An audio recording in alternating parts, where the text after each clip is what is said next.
शिव लिंगायत संप्रदाय के अंतर्गत गले में एक शिवलिंग हमेशा रहता है। अगर कोई शिव लिंगायत संप्रदाय के बैठे होंगे तो उनके स्मरण में होगा एक शिवलिंग उनके गले में हमेशा रहता है, हमेशा।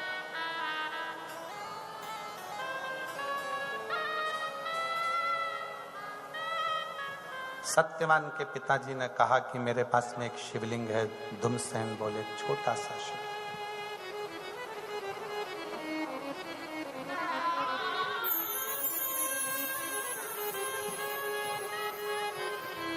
वो छोटा सा शिवलिंग मेरी पूंजी है।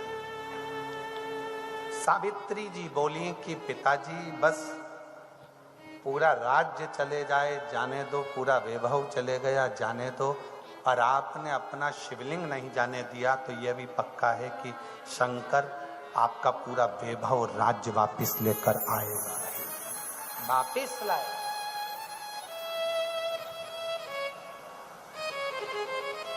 क्यों?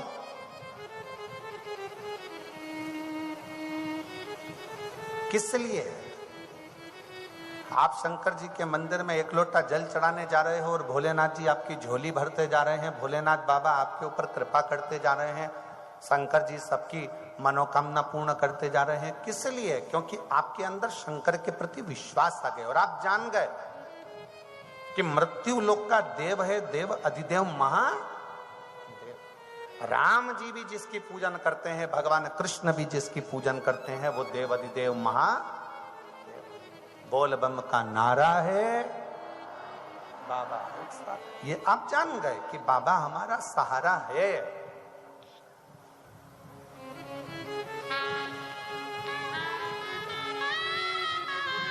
आप लोगों की बुद्धि में ये बैठ गया कि शंकर पर जल चढ़ाएंगे और हमारा सारा दुख मिटेगा। सावित्री समझ गई मेरा पति सत्यवान 1 साल होने में केवल 2 दिन बचे हैं, मेरा शिव मेरे पति को वापस देगा, क्योंकि उसका नाम कालाधिपति महाकाल है। काल पर विजय करने वाला केवल एक है, वो देव अधिदेव महादेव है, केवल एक।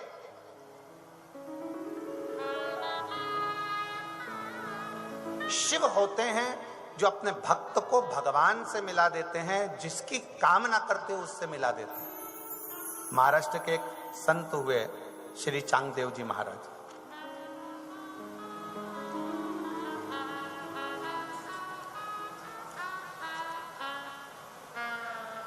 महाराष्ट्र के एक संत हैं, सुना है कि नहीं सुना नाम? जम के तो बोलो, सुना है? महाराष्ट्र के एक संत श्री चांगदेव जी बाबा, चांगदेव जी महाराज शिव के बड़े उपासक, शंकर के बड़े उपासक।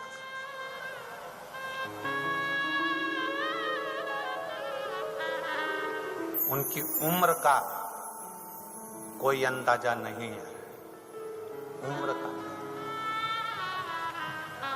शिव के इतने बड़े भक्त थे चांगदेव जी की शंकर की ज्योति की पूजन कर कर ज्योतिर्लिंग के रूप में उसको पूज लेते थे। संत श्री चांगदेव जी महाराज काल भैरव की स्तुति करते थे तो शंकर दर्शन देने के लिए आ जाते थे। श्री चांगदेव जी इतनी तप साधना में लीन रहते थे कि शंकर भी उनको देखकर प्रसन्न होते थे।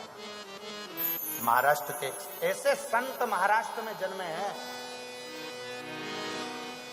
भारत की भूमि में सबसे ज्यादा अगर संत कहीं जन्मे हैं तो इस महाराष्ट्र की पवित्र भूमि पर जन्मे। कहते हैं भक्ति भी इस महाराष्ट्र में आकर ऊर्जावान हो जाती है, ऊर्जावान हो जाती है भक्ति इस महाराष्ट्र में आने के बाद।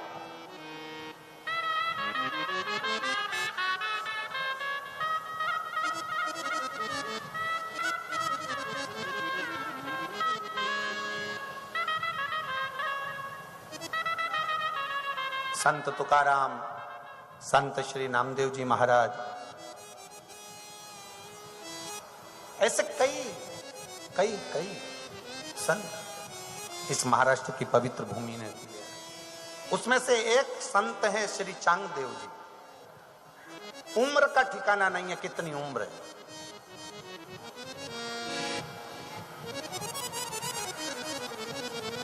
चांगदेव जी की उम्र जब 1400 साल हो गई। कितने वर्ष? 14 वर्ष नहीं, 1400 वर्ष। 1400 वर्ष जब चांगदेव जी की उम्र हो गई तो चांगदेव जी एक दिन बैठे और भगवान शंकर की पूजन कर रहे थे, और पूजन करते करते बोले कि बाबा, या तो तुम मेरे गुरु बन जाओ, या जिसको मेरा गुरु बनाना है उससे मुझको मिला।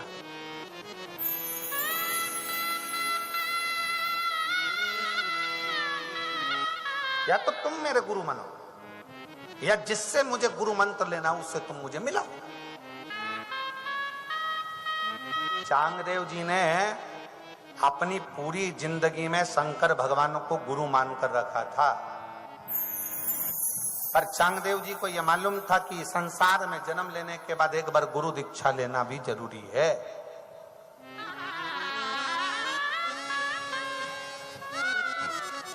कई मेरी माताएं कहती हैं हमारा गुरु मंत्र नहीं, हम कहते हैं शंकर को अपना गुरु मानो। और जब तुम्हें कोई असली गुरु जिंदगी में मिल जाए, तुम्हें लगे कि ये इसको हम गुरु बना सकते हैं और ये हमारे गुरु बनने के लायक है, तो फिर गुरु मंत्र, फिर गुरु दीक्षा ले। चांगदेव जी 1400 वर्ष के हो गए और उन्होंने शंकर जी से कहा कि अब मुझे गुरु से मिला, या तो तुम आओ या फिर कोई गुरु मिले। इतने में 3 दिन बीते थे और किसी ने आकर कह दिया कि संत ज्ञानेश्वर जी महाराज ऐसे गुरु हैं, ऐसे सत्संगी हैं कि भगवत की भक्ति में, भगवान की आराधना में डूबे रहते हैं। संत ज्ञानेश्वर। पर किसी ने कहा कि उनकी उम्र तो 16 साल की है। चांगदेव जी महाराज के मन में आ गया, बस अब मुझे संत ज्ञानेश्वर जी से मिलने जाना है। संत ज्ञानेश्वर जी से मिलने के लिए चांगदेव जी जाने लगे। इतने में उनके साथ वाले बोले, तुम 1400 साल के हो और वो 16 साल का है, ऐसे 16 साल के बच्चे को तुम अपना गुरु बनाओ। कई लोग संसार में ऐसे जन्म लेते हैं जो व्यक्ति जब अच्छा करने के लिए जाता है तो उसकी भी टांग खींच लेते हैं। कोई व्यक्ति अच्छा करने जा रहा है, नई गाड़ी ली है, और उस व्यक्ति ने सोचा कि पास में साकरी में कथा चल रही है, चलो मेरे गांव के लोगों के लिए मेरी गाड़ी फ्री है। इतने में कहीं दूसरा दोस्त मिलेगा, अरे क्यों फ्री में लेके जा रहा है, अपना डीजल जलेगा, पैसा जलेगा, एक काम कर, कम से कम डीजल के पैसे तो ले ले। एक मन करा था कि भोलेनाथ ने मुझे गाड़ी दिलाई है, भोलेनाथ की गाड़ी है, इसलिए मैं सबको कथा सुनाने ले जाऊं, पर मन में लालच, दूसरे ने कहा तो मन के अंदर लालच इकट्ठा हो गया। लालच इकट्ठा हुआ, गाड़ी का थोड़ा सा डीजल पेट्रोल ले भी लिया, तो कौन सा फल प्राप्त हुआ?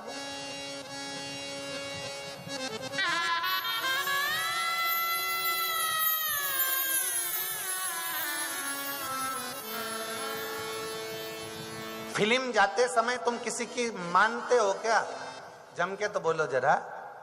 फिल्म देखने जा रहे हो थिएटर में, किसी की सुनते हो?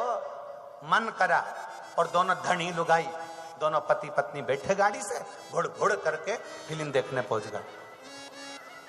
मॉल घूमने जाते हो, कहीं घूमने जाते हो, किसी से पूछते हो? नहीं, गाड़ी ली, चल दे। फिर दान करते समय, भजन करते समय, सत्संग करते समय, कथा सुनने जाने के समय आप दूसरे से क्यों पूछते हो? दिल करे चल बैठ, शिव कथा सुनने के लिए चल। दान करते समय भी हमें किसी से नहीं पूछना कि मुझे दान करना है। मेरा मन, मेरी भक्ति, मेरा स्मरण कुछ अच्छा बन सके अपनी जिंदगी में तो हमें कर ले।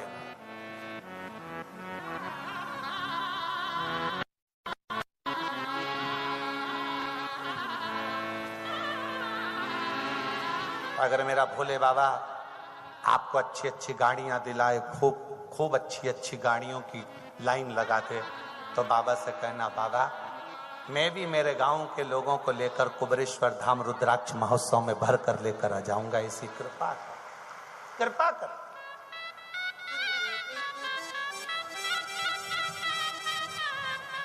कल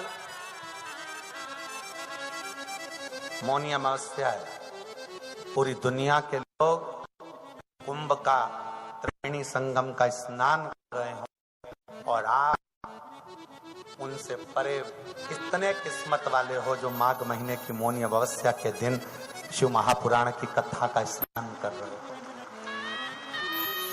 कितने भाग्यशाली।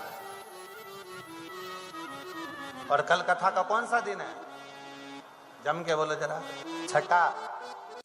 कल शिव पुराण का कौन सा दिन माना जाता है? शिवरात्रि का। कल कथा तो वही 1 बजे से 4 बजे तक होगी, पर परसों की जो कथा है सुबह 8 बजे से 11 बजे तक हो जाएगी और 7 दिन की कथा साकरी में परसों पूरी हो जाएगी। पर वो जो सुबह 8 से 11 होगी उसका प्रसारण टीवी पर 1 से 4 ही आएगा। कितने भाग्यशाली। खूब भजन करो, खूब स्मरण करो। मौनी अमावस्या है, अपने घर से कुछ बना कर ले आओ, ना बन सके तो बिस्कुट लाओ, कुछ बनाकर भोजन आदि लाकर ये शिव भक्त जो आए उनकी सेवा में लग जाओ। पानी पिला, मुंह झूठा करो,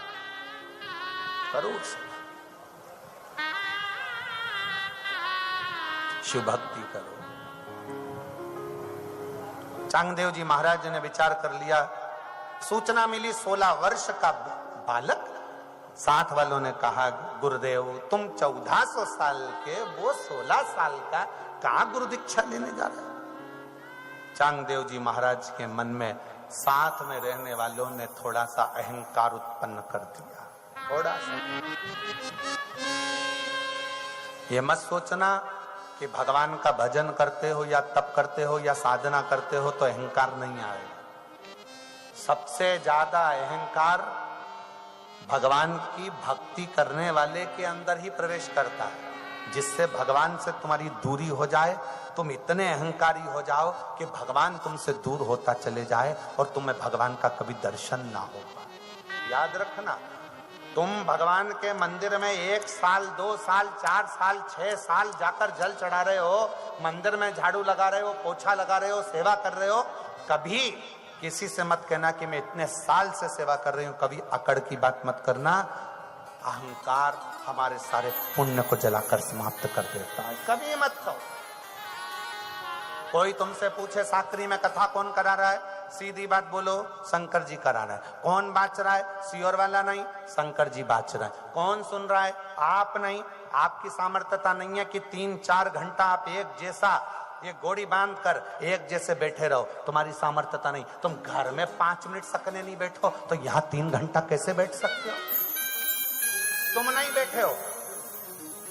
कई बहन भाई ऐसे बैठे हुए हैं, कई जीजी जीजा ऐसे बैठे हैं, कई बेटियां ऐसी बैठी, बेटे ऐसे बैठे हैं जिनको हर 2 घंटे बाद वॉशरूम जाना पड़ता है, पर फिर भी वो सुबह 9 बजे की 8 बजे की एक जैसी बैठती है और शाम के 6 बजे तक एक जैसी बैठी है। कौन बैठा है? शिव। तुम नहीं हो।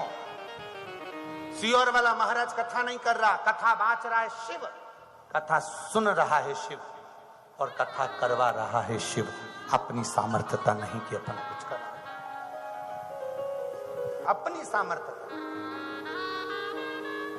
वो तो ये बंटी भाई के रूप में शंकर जी ने प्रेरणा दे दी श्रीवास्तव जी को कि भाई तुम्हें करना है, और सारी टीम तैयार कर इस कथा का आयोजन करवा। ये एक अग्रण्यता है, एक अग्रण्यता। इसमें शिव तत्व की प्राप्ति है। कौन? चांगदेव जी के मन में थोड़ा सा अहंकार आ गया कि मैं नहीं जाऊंगा। मेरे मित्र कह रहे हैं, मेरे सखा कह रहे हैं, मेरे शिष्य कह रहे हैं कि तुम नहीं जाओगे। बुलाओ संत ज्ञानेश्वर को, यहीं पर बुलाओ, पत्र लिखो। एक पत्र लिखा गया संत ज्ञानेश्वर जी महाराज के लिए। चांगदेव जी पत्र लिखने के लिए बैठे तो सोचा क्या लिखूं। 16 साल का लड़का है, एक काम करता हूं, लिख देता हूं, बेटा चिरंजीवी श्रीमान पूज्य, महंत, संत, क्या लिखूं मैं पत्र में? फिर मन में आया पत्र में ये सब चीज लिखूंगा, क्या पता समझ में आएगा कि नहीं आएगा। एक काम करता हूं, कुछ नहीं लिखता हूं, कोरा कागज बांधकर लिखकर बिना कोरा कागज भेज दिया। जैसे ही कोरा कागज गया, जैसे ही कोरा कागज गया, पत्र गया, मुक्ताबाई के हाथ में लग गया, संत ज्ञानेश्वर जी की बहन के हाथ में लगा। संत ज्ञानेश्वर जी की बहन के हाथ में जैसे ही पत्र लगा, मुक्ताबाई ने देखा कि कागज तो कोरा है। मुक्ताबाई ने कलम उठाकर लिख कर भेज दिया।